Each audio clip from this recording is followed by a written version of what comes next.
రాష్ట్రంలో సుపరిపాలన మీద అధ్యయనం చేయడానికి 9 మంది మంత్రులు ఈ నెల 21 తారీఖు నుంచి సింగపూర్ పర్యటనకు వెళ్తారని చెప్పేసి ముఖ్యమంత్రి చంద్రబాబు ప్రకటిస్తూ ఉన్నారు.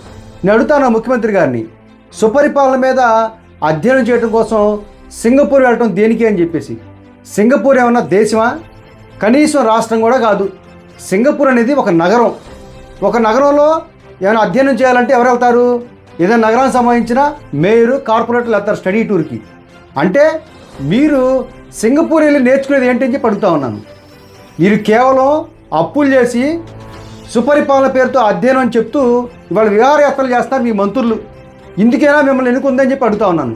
ఒక పక్క రాష్ట్రం అనేక సమస్యలతో అల్లాడుతోంది. అనేక గ్రామాల్లో ఇవాళ కరెంటు సమస్య ఉంది, తాగునీరు, సాగునీరుకి ఇబ్బందులు ఉన్నాయి.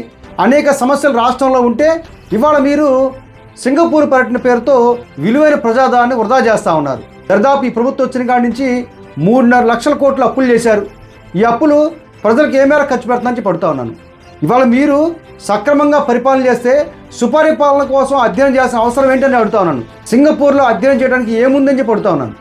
ఒక నగరంలో ఒక రాష్ట్రానికి సంబంధించిన మంత్రులు వెళ్ళి ఒక నగరంలో ఏం అధ్యయనం చేస్తారు? కేవలం మీరు జల్సాలు చేయడానికి, మీరు విహారయాత్రలు చేయడానికి రాష్ట్ర ప్రజల విలువైన సొమ్ముని ఖర్చు పెడతారు తప్ప వేరొకటి కాదు అని నేను చెప్తా ఉన్నాను.